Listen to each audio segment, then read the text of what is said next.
Hello, everyone, and welcome to Gay Men Going Deeper, a podcast where we talk about personal development, mental health, and sexuality. Today, I'm your host. My name is Michael Diario. I am a life and wellness coach specializing in self-confidence, sexuality, and relationships. Today, on this episode, we're going to be talking about purity culture 2.0. And to help me unpack this juicy topic, I have a very special guest with me today. John Carl Lewis is joining us from Sex and the Queer Christian, formerly known as Sex and the Gay Christian. Hi, John Carl. Thanks for joining us. Thank you. Glad to be here. All right, guys. So, what is purity culture? Let's start there. The term purity culture, I did some research on this, is actually rooted in Christianity. However, the influence of purity culture has actually permeated Western culture as a whole. So even for those of you who don't necessarily consider yourselves Christian or religious, you can get a lot from this episode because, believe it or not, we live in purity culture in some shape or form, and we can get into that a bit more later. So some of the things we'll be talking about today is what is purity culture 2.0 and how does it compare to purity culture 1.0? That was my first question. How might this show up in the gay community specifically? What is the impact of living in this purity culture? How can we evolve beyond it? And for those of you who do have spiritual beliefs, John Carl will actually be sharing some tips on how you can reconcile your spirituality with your sexuality. And I'm sure we'll get into some other fun things along the way too, as we tend to do here on the Gay Men Going Deeper podcast. All right. So before we jump into the nitty gritty stuff, John Carl, why don't you go ahead and introduce yourself to the audience? Tell us a little bit about you. Oh, well, I am a spiritual director, which means I listen to people's stories about their faith journeys and help them discover places they might want to go, places they've been. I am a married gay man. I've been with my husband for 27 years. And I am a lifelong gay Christian. Despite all of the reasons I have to walk away from it, I still am invested in the redemptive story of Jesus and ways we can be better humans. Love that. John Carl's got some great posts on his Insta, on Twitter. We got some great content that he's going to share with you as well through this. And so tell us a little bit more, John Carl, about what it would be like growing up in the church. Because I mean, I grew up in a Catholic school system, but not necessarily in the church. And that really, and I've said on this podcast before, has really shaped my coming out story, my relationship with sex and sexuality, and all that. So I can only imagine the degree to which it impacted you actually being in the church. Can you share a little bit about that? Well, my first the first part of my life, I suffered from benign neglect in terms of my sexuality. We just didn't talk about sexuality at all. Although somehow I got the message that you don't get girls pregnant. And I also got the message that when I was more interested in boys than girls, I mean, this is going back to kindergarten, I realized that my interest in boys was abnormal. I got to age 13 and thought, well, puberty's going to hit and I'm going to be interested in girls, and it didn't happen. So I thought that I could pray it away. So all through high school, I was praying that I would develop as a normal person, normal in scare quotes. And when that didn't work, I got to college and became involved with a group of evangelical fundamentalists. Eventually, I came out to them and went into reparative therapy. And this was the time when purity culture was just beginning. We were taught that sex outside of marriage was absolutely bad and evil and damaging for people. That any shows of sensuality or flesh we would tempt each other and lead each other into sin. And of course, homosexuality and same-sex affection were completely off the table. So when it turned out that praying was not making the gay go away, I was faced with the choice of being celibate for the rest of my life. And the thought of that drove me absolutely insane. And I figured I could live without sex, but I couldn't live without love in my life and intimate love. Um, so rather than killing myself, I don't know how I came across this literature, but I actually started reading literature from Christians who were affirming of same-sex desire and sexuality, and I eventually found a safe home in the Episcopal Church. Fascinating. So, I have to ask a question. Why not just walk away altogether from the church? Well, that the reason I think that I didn't walk away from the church is because I was raised in a Black church tradition where Jesus is actually a social. There's a sense that Jesus cares about society and the flourishing of Yeah. everybody in society. And when that Jesus gets under your skin, it's hard to look at all these other pictures of God people are showing you. I never really bought into the angry God because for me, Jesus was the face of God and Jesus was all about love. Uh, and even though I didn't have the scripture study to back up my impulse at the time, I just knew that my spirituality was as innate a part of me as my hair color. It's part of the human experience, which we all express in different ways, but we express it in some way or another. I love that. Yeah, so my story is not quite that. Being, in the Catholic school systems where I kind of learned about religion, Catholicism rather. It was that angry God, and I just didn't like all the Mm, rules and like you have to be like this and you have to be like that. And when I went to church, it was very, pageantry, but not in the fun, campy way. Although it kind of is mhm. looking at it now. But there was just all this stuff around like for show. Everything was for show, right? And I just Yeah. never liked that. I never liked that. So it was easy for me once I came to terms with the fact that I was gay. It was easier for me to just say, fuck it, I don't want to be part of any of this at all. And so I threw everything out for years, probably, I don't know, 10, 15, 20 years. And then eventually my path came back to spirituality. And I, Mm, I, I don't use the same word there. Like Catholic is one thing, but I consider myself spiritual. mhm. So I still have a lot of those beliefs, but they're very different. And then in that way, I kind of ended up where you had always been, which is spirituality is a part of who I am, whether I know it or not, whether I like it or not. And I've learned to integrate my sexuality with it, which is what we're going to be talking about today. Oh boy. Yeah. Okay, so let's talk about purity culture. The title of this episode is called Purity Culture 2.0. Do we need to tell the audience a little bit about what Purity Culture 1.0 is first? Sure. Purity Culture 1.0 was what I was starting to run into when I was in college. Sex is only for marriage between one man and one woman for life until you die, no divorce, no remarriage. And homosexual acts are sinful and put you in danger of going to hell. Um, at this time, this is the late 80s and early 90s.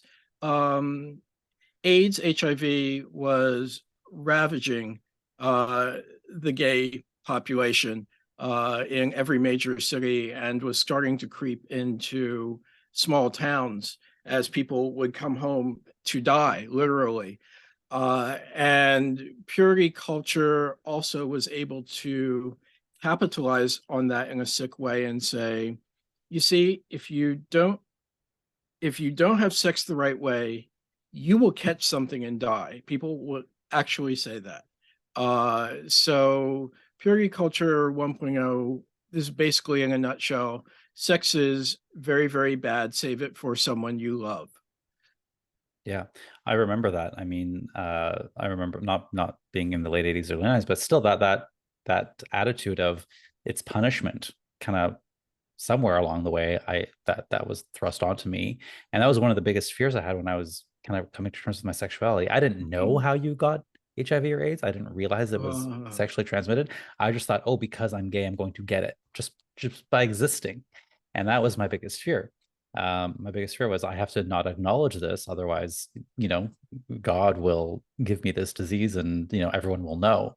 It wasn't so much even at the time. I was really young. I was maybe like 12 years old here. I remember thinking it's not so much the disease I was afraid of, it was more so that people will know yes. my shameful secret. Well, that is one of the worst parts of the AIDS epidemic at that time.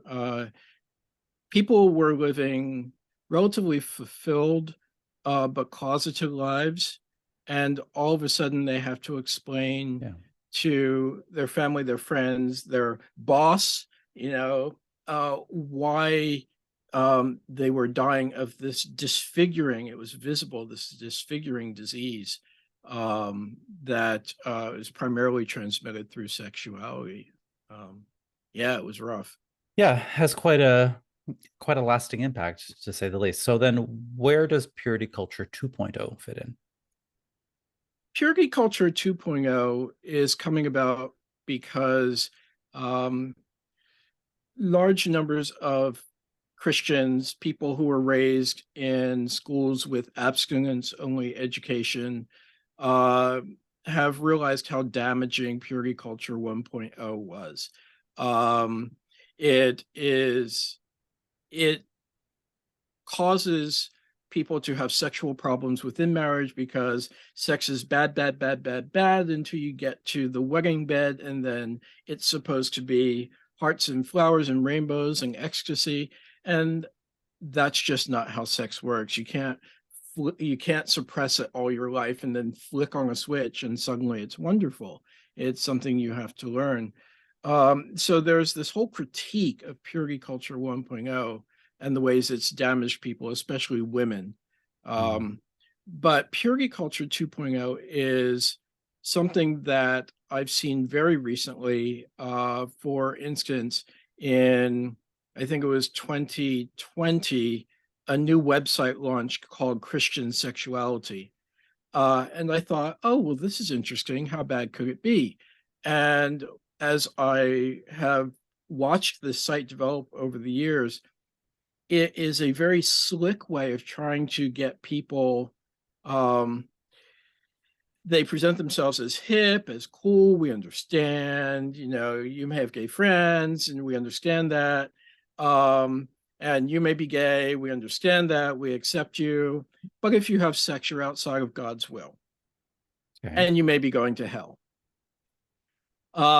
So what has happened with Purity 2.0 is they've decided that, well, maybe being gay isn't bad, but being gay isn't bad, but acting on the sexual attraction is still as bad as it ever was.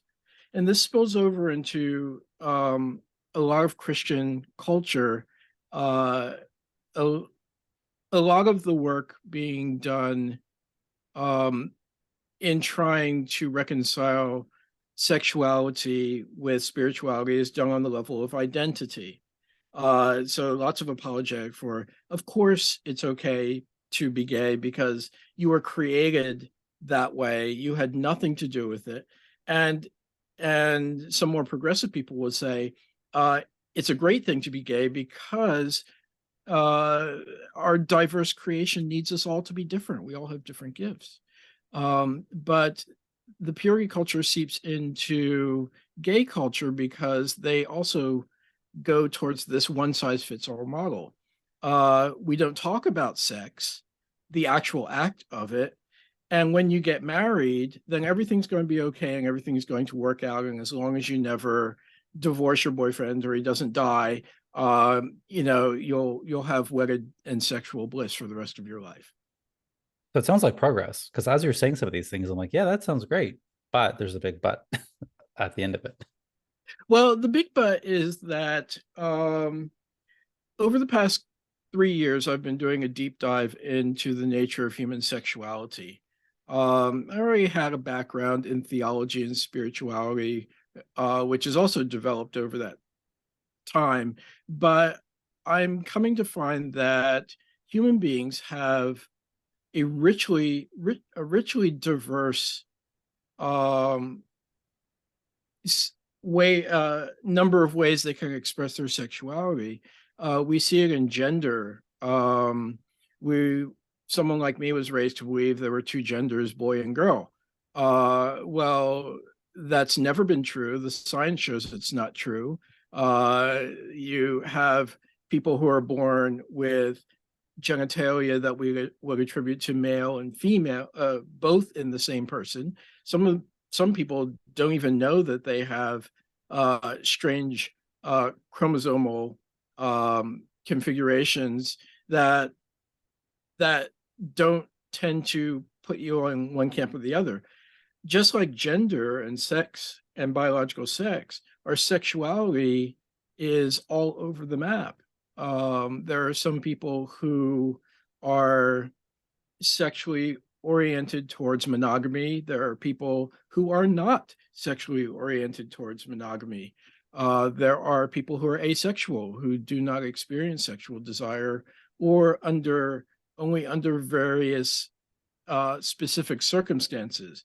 We have bisexuals. We have, you know, monosexuals like heterosexuals and straight people, gay people. So when one looks at all the options that are before one, there is no one size fits all in sexuality. You've really got to figure out for yourself what makes you happy, and that takes a bit of research. I love that, and I advocate for that as well. Not just with sexuality, but I think spirituality as well, right?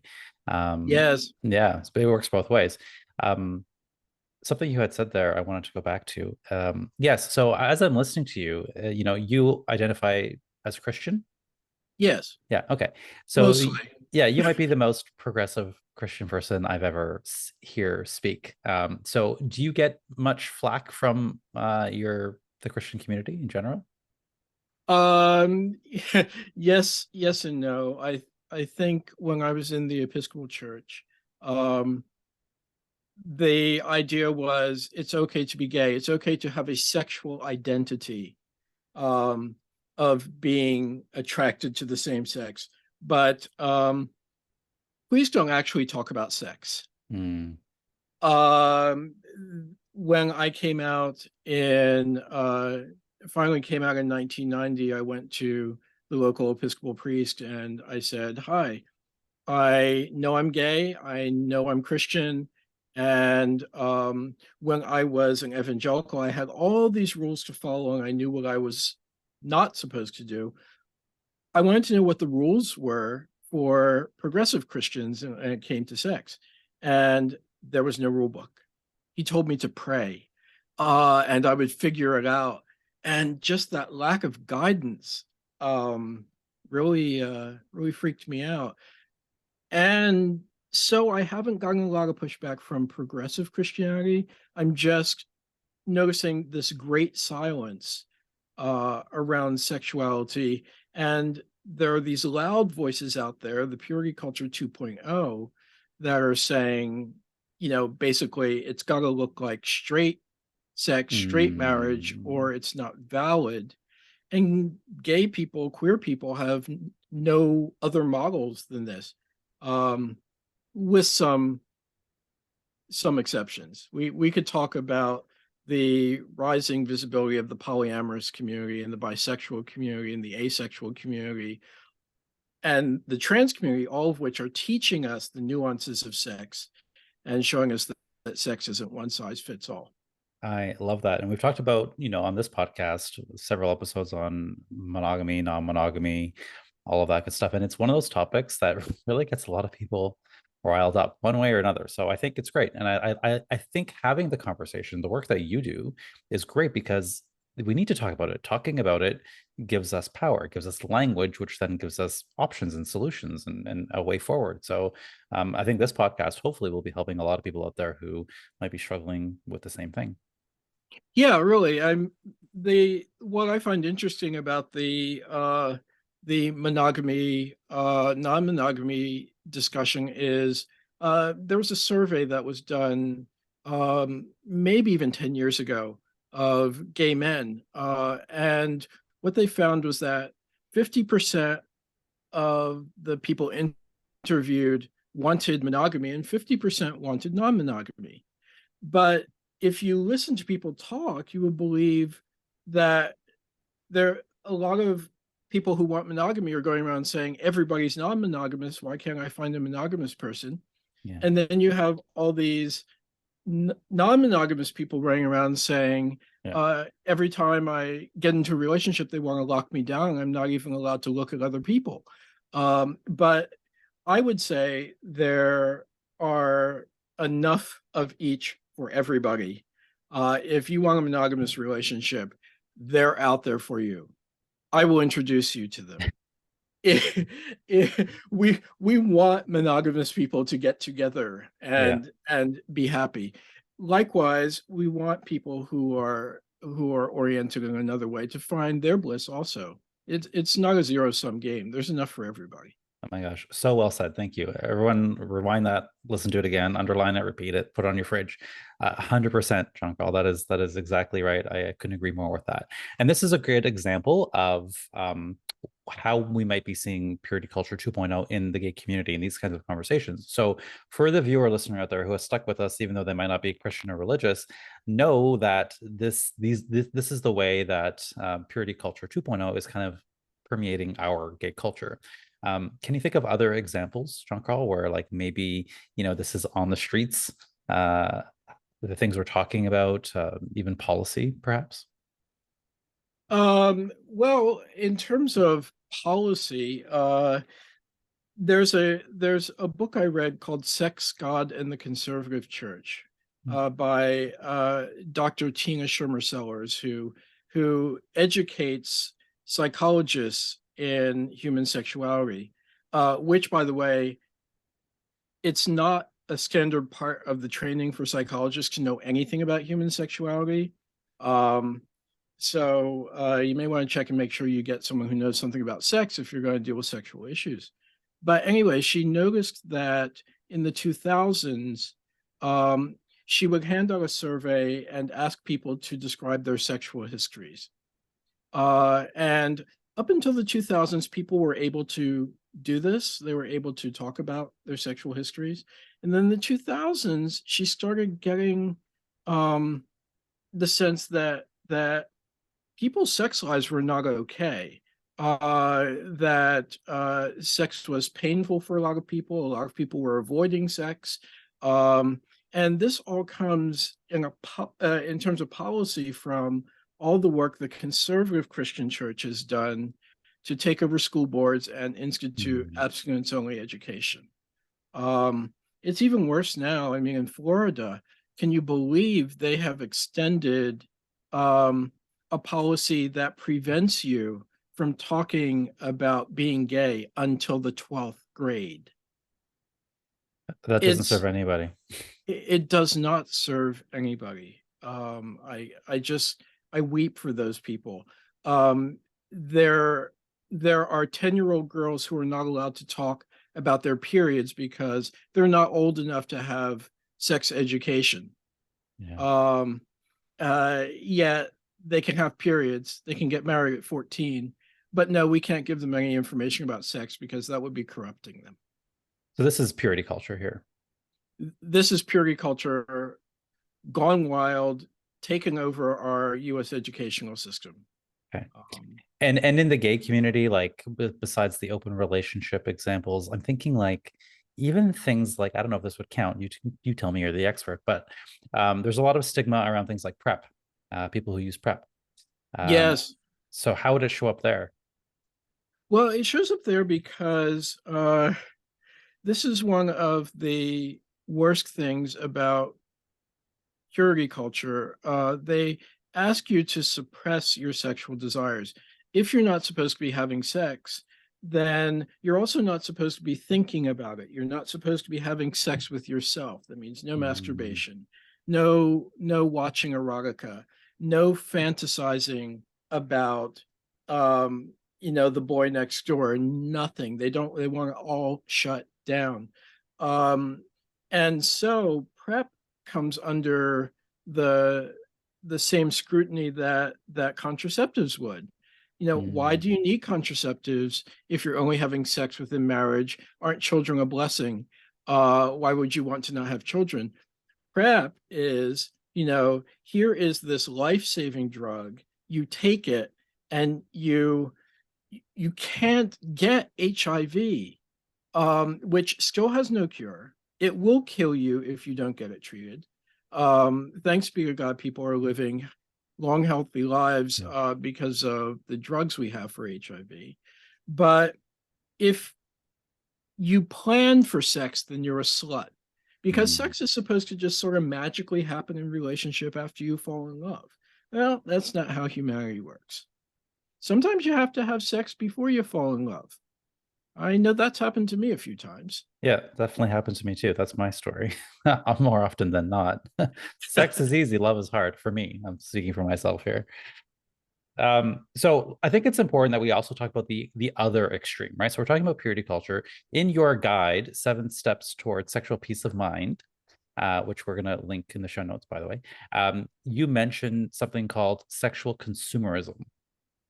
Yes. Tell us about that. Uh, Often when people, especially people who have lived under a repressive sexual ethic, come out, um, they think, where are the rules? They look around, there are no rules that make sense. So our culture, being a consumerist culture, is feeding us all these messages that you should be having sex all the time.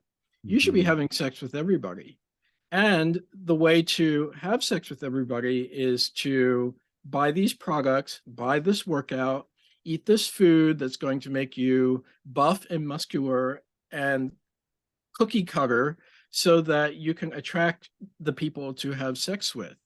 Um, I'm glad that Game and Going Deeper is out there talking about sexuality and body image and things like that, because our culture is feeding us um, the notion that sex is all about consuming. How many people can you get? How do you hold on to a boyfriend?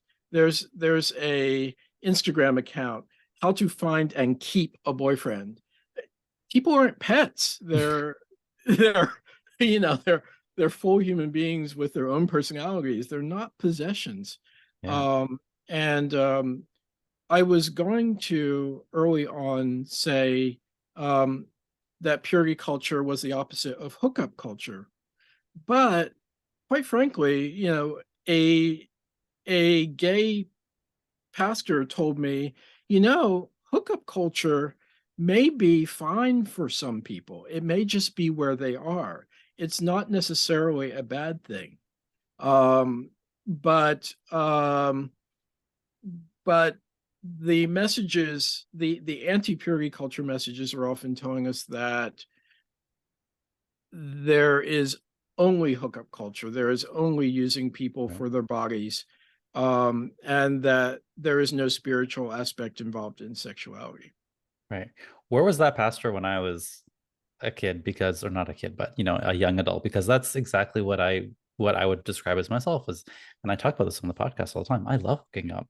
It's great. There was a time when I was doing it that was not useful for me because looking at it Right. now, it wasn't serving my needs. But overall, I still think it's fun and it's great and it's exciting and it's an adventure and I love it. And then, if everyone is doing it for the right reasons, or the people who are doing it for the right reasons, then why the hell not? Right? That's just Mhm. my perspective.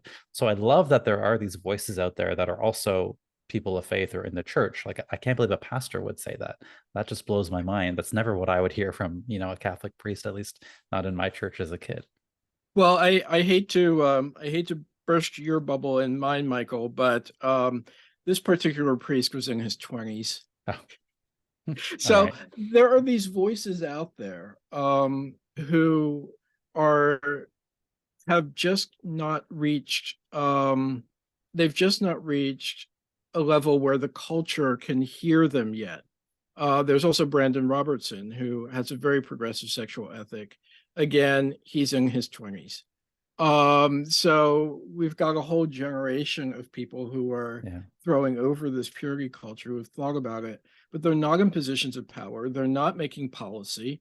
And I would like to see their voices amplified. Um, For our I also, viewer, oh, go ahead. go ahead. No, no, go finish your thought. No, and, I have been waiting for progressive Christians to write a guide to sexuality for 30 years. Now, there is a series called Our Whole Lives that's been put out by the Unitarian Church with the United Church of Christ, which is faith-based, age-appropriate, comprehensive sex education. But again, that doesn't get a lot of press. Not a lot of people know it's there. And I hate that this 56-year-old man has has to, I should be retiring soon. I shouldn't be like looking for ways to shout from the rooftops, you're okay sexually, you need to explore. So here's what I was going to say. Great segue. I was going to say for our viewers out there, they can see that you are not a 20-year-old man. But for our listeners, you just said you're 56. Yes. Yeah, you're 56. So here you are, and I think this is really important. I see you anyway as a leader of this voice. And so, yes, there might be 20 something year old people doing this in the church, but you're in the church as well, right? You're a spiritual director. Yes, I'm a spiritual director. And I get to work with people one-on-one. I love doing that. Uh, and what I would like to do more of is talk to people about the connections between their sexuality and their spirituality. I was speaking with a woman pastor this morning, um, who was talking about how people who have questions about sexual issues, who are in the church, who are Christian, who are spiritual, um, often don't know where to look. They don't know who to turn to. So they go to their nearest pastor, usually a male, usually with, patriarchal beliefs, usually a traditionalist, and they ask them questions that they're not prepared to answer because um, nobody's trained in seminary to talk about sexuality, Mm. and except for these 20 somethings who are beginning to get educated, uh, and um, and raising the profile of sexuality as a legitimate area of to be talked about in the church is some of the work I'm going to have to do. Great. And it's work that needs to be done. And I think there's no better person. There's probably a lot of people who can be doing this work, but it's great that, like we say here all the time, right? If no one's saying something that needs to be said, then it's on you to say it, right? Take that spot. And so I hope that Right. this podcast really does help. First of all, people who need to hear you will find you. And secondly, hopefully it inspires other people who are in similar positions to do the same. Right, because we're not alone. There are Right. lots of us. Exactly. Uh, and, if I had anything to tell a young spiritual person of any spiritual flavor, um, uh, is that there are ways to understand your tradition that are life-giving, that are affirming. Um, this version of Christianity we have has been horrible at narrowing it down to, a set of do's and don'ts. But the Jewish tradition was never the sex negative. Um, the and you've got tantric sex in Hinduism, and you have Taoist sex in Taoism, and um, there are all of these traditions, these spiritual traditions that honor the erotic, and are spiritually based. So I'm going to ask you a big question now. At the macro level, right? How do you think Christianity as a whole needs to evolve beyond this purity culture?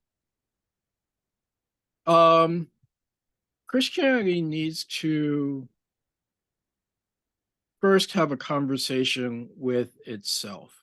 Um, there is a need for the church to take a serious look at the science and the medicine around sexuality, uh, and say, this is what human nature is about. Those Christian traditions that don't fear science need to take a look at the science and need to take a look at the experience of people writing and talking about their lives and how they're different from each other, and have a conversation about, they need to make a choice. Are we a church that can speak to a whole person, or are we a church that's going to continue to put out lies? Mm. Um, and I think that conversation then needs to expand to, um, what are honorable ways of being sexual with each other? What are sexual ethics in our progressive era? How do we treat women not as objects of desire that will make men fall if they have their shoulders uncovered? I don't know if you went through that, but literally women had to have their shoulders covered in church, or boys would fall into sin and masturbate, for God's sake. You know. Oh, I mean, I remember not being allowed to go into a church when I was traveling in Europe because I was wearing a tank top, but I was not a woman. Well, yes, but Michael, you might cause someone to stumble. Well, hey, I mean, what if I'm okay with it?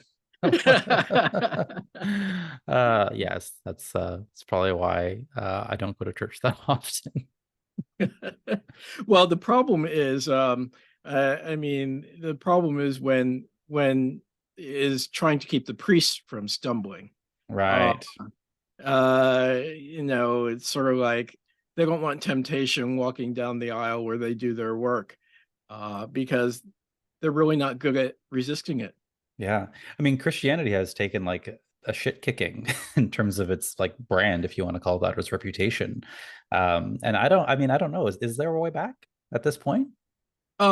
Yes, there's a way back, but I um, I was in a conversation with some people who were very concerned about the future of the church, and um, maybe the church is not going to look like it did in the 50s, where you dressed up in a suit and you and your wife and your two kids, one a boy and one a girl, went to church and sat there and listened to a sermon and listened to the choir. And that is all falling apart. Maybe church is going to look like what happened during the pandemic, where groups of progressive um, pastors who were deconstructing, which is a whole other discussion, who were thinking through the ways that their faith hasn't worked for them, would get together and create communities of people who just ask questions, Mm. who just read the scriptures together and say, what does this mean? It doesn't mean what they told us it meant. So what does it mean for us? And being able to speak to the whole person in an intimate way, as opposed to, speaking this truth from the pulpit that doesn't fit everybody or anybody. You've said the whole person a few times. I think I know what you're saying by that, but tell us what you mean by when you say speaking to the whole person. Um, when I say speak to the whole person, in the back of my mind is a scripture that where someone came to Jesus and they were trying to test him, and they asked him, "What's the greatest commandment?" And Jesus said, you must love God with all your heart, soul, mind, and strength. Uh, and love your neighbor as yourself. If you do that, you're good, is basically what he said. And that's always stuck with me because um, a spirituality needs to speak to whatever it is that connects us to something beyond ourselves that I call spirit. But it needs to speak to our emotions, our hearts. It needs to speak to our minds, and it needs to speak to our bodies. Um, we are multifaceted people, and we need to be healthy in multifaceted ways. Well What said. what good is it if, my mind is intellectually stimulated and I'm letting my body be unhealthy, and that looks different for every person, but uh, it's where you put your attention. Yeah, the word integrity comes up for me, like having integrity with your values and who you are, and finding that sweet spot. That's going to be different for everybody, right? It's not a one size fits all solution. Right. It's not a one size fits all solution, and that goes back to, I mean, you look at creation, um, and they you look at how diverse it is, and when you look at how the little pieces of nature work with each other, it's sort of like this worm lives next to this tree because it has things the tree needs, and the tree has things it needs, and our diversity is because we need parts of each other. We can't do life by ourselves. It's important that we have other people and other energies, available to help us grow. 100%. Um, let's talk about how, though. We love to talk on this podcast about the how, take it into some tangible steps here. So, at the individual level, so we talked about the macro. For someone out there who might be listening or watching here, and let's say they want to develop a sexuality for themselves as this unique human being, whole person, but that still resonates with their spiritual values. How would they go about doing that? Well, first you would go to my website and download the 7 steps towards sexual peace of mind. Yeah. And let me give you a few of those steps. The second step is taking a look at where you are sexually, where you are in terms of what you've inherited from people. Um, we learn before we're even verbal, um, about sexuality and our bodies. Again, Tina Schermer Sellers tells the story that, 2-year-olds left to their own devices will rub their hands on their genitals all day long because it feels good. And they will do that until a parent catches them. And so many of us don't remember when our parents slapped us on the hand and said, "Don't touch there, that's dirty." Mm, But our body remembers, our emotions remember. So the first step is to look back at all these places and see, what do I actually believe now about sex? What have my friends taught me about sex? What has my culture told me about sex? What is television saying? Television is saying you've got to look this way, you've got to buy this hair product because your hair needs to be this way and this length, and you need to buy these clothes so that you don't scare people off, and you need cologne so that you attract people with your smell. um and the all those factors you need to be aware of. Second step, the step after that, is, um unfortunately, we're in a culture where you need to educate yourself about the sexual possibilities. um, there are wonderful websites. I love scarletine.org, and the Trevor Project, and these websites that, Planned Parenthood has a wonderful website where anything you want to know about sex, it's there. Anything you want to know about your own desires, it's there. uh, I'm a little upset with YouTube because when you Google sexuality and spirituality, especially Christianity, you get these horrible Purity 2.0 videos at the top of the list. And I don't know what we're going to do about that. So you've got to be careful with YouTube. But, you have, and there are books out there now that you can read about your sexuality, about women's sexuality, male sexuality, uh, gay desire, queer sexuality. After that, um, you want to check in with your gut. When you gather all this information together, you're going to notice that your heart feels a certain way, your gut feels a certain way. You think, I like that, I don't like that, That scares me. Um, you want to sit with your feelings and maybe even talk to someone about them and say, this is how I feel about polyamory. Um, I'm a little interested in that. Or that scares me a little bit. Let me find out why that scares me. Because sometimes something that scares you is something down the line, 10 years later, is going to be a wonderful part of your life that you couldn't live without. And that takes some ongoing discernment. Um, so those are three little steps you can take. And I would say get help. Yeah. Um, yeah, talk to Michael. uh who and life coaches and spiritual directors, and there are tons of sex therapists out there who Yeah. um know what they're talking about in terms of sexuality and can help you find out what's right for you. Yeah. The first step, well, I guess your second step, but the first one you talked about here is exactly the same first step I have in my sexual empowerment workshops, which I can't plug right now because by the time this airs, we've already started and the doors are closed. But for anyone who's interested, you can sign up for the next round. But yeah, that is a great first step. You have to kind of know the environment that you kind of were raised in, because we're not responsible necessarily for what was kind of put into our brains as children, but you are No. responsible now as an adult for questioning it. And that's the first place we start, not just necessarily from your family and the church, but even like as an adult, what is, gay culture telling us and teaching us about what is what I say is, what is a sexy body? What does culture tell us Hmm. about that? And then question it, like, wait a minute, is this true? Like, since when is sexiness only reserved for people who are young or who look a certain way?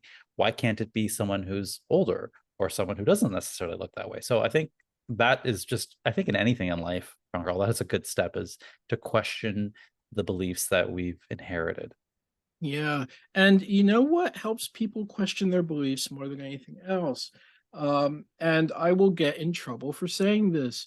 Um, Pornography has taught generations of people how to have sex, and there are really serious downsides to that and really serious upsides to that. Um, there is such a thing as ethical pornography. Mm. Um, and I would say to consume pornography in an ethical way, you really ought to pay for it, because then you're compensating um, Mm. sex workers who are often sex educators to educate you on healthy sexuality. Um, I'm learning now about uh, tantric sex from uh, a large older man who is as sexy as all hell, and and has erotic videos, but they teach how to connect with your body, connect with your breath, connect with your spirituality. um, there is Himeros, which is porn that is and I don't know whether you can put the links in because you might get dinged for it. um, there is Himeros, where sex educators inform what goes on behind and in front of the cameras. So if Fascinating. you can find some nice, you have to look for it, but Google ethical porn, and you'll find sources. But always pay for porn. And I need to put a disclaimer on this. If you're under 18, it's not made for you. Good disclaimer. This podcast, people under 18 shouldn't even listen to this whole podcast. But yes, thank you. Thank you for that disclaimer. As for YouTube, I want to go back to what you said about YouTube. If you, viewer listener, are going to YouTube this, please just skip all the hassle and go straight to Sex and the Queer Christian. Is it Sex and the Queer Christian, or are you using Gay Christian on that one? I'm using sex queer Christian Okay. is my handle there on YouTube. Yeah. Or you can go to sexqueerchristian.com, and it will link to the YouTube site. Perfect. So yes, I actually have right now, John Call, your 7 steps 7 steps towards sexual peace of mind for the queer Christian, I have it up on my computer right now. For the listeners out there, please go get this. It's free. It's 28 pages of pure gold goodness. There's even a bonus 8th step, which you can check out when you get it. And on top of that, there's a whole bunch of resources that you put here as well, which is really awesome. Books and reading material, which is really good. So yes, Jean-Carl, is there anything you want to add before we wrap this up? No, I just want to thank you for the work that you do at Game and Going Deeper. And I want to thank you for your work as a life coach, which I have some experience with. There are helpers out there if you look for them. If you want to know how to move from a non-affirming Christianity to a progressive Christianity, there are voices out there. If you want to find communities that will support you, there are groups out there. As time goes on, I only have so many hands, but I'll be listing these on the website too as they occur to me. But look out for the helpers. There's help out there, and your life will be richer for it. It really will be. And Jean-Carl is one such helper. So there's probably going to be a bunch of people who are going to want to get in touch with you after hearing this episode. So we talked about YouTube. Give us all the list. I'm going to put this all in the show notes. So don't worry about that. But tell people how they can find you, different ways they can contact you, because you do want to hear from people. Yes. I do want to hear from people. Yes. On my website, the front page has about 4 buttons on it that say, let's talk. And that is a free conversation. We'll talk for an hour or less, depending on you, depending on what's on your mind. And you can ask me any questions. I'm not afraid to say I don't know and point you in another direction. I know plenty of good sex therapists and life coaches and communities to refer you to. So let's talk. Again, if you go to the website, sexqueerchristian.com, you can reach me there. You can click on my little Calendly link and pick a time that's good for you, and it'll pick a time that's right for me, and we'll talk. Perfect. What about social media? Social media, I have a presence on Instagram and Twitter. Instagram is where I will let you know about updates, things to look for, things that are coming up. Twitter, I spend my Twitter hours boosting information that I think is of interest to Christians who are interested in queer spirituality, and fighting with the people who are pushing purity culture 2.0.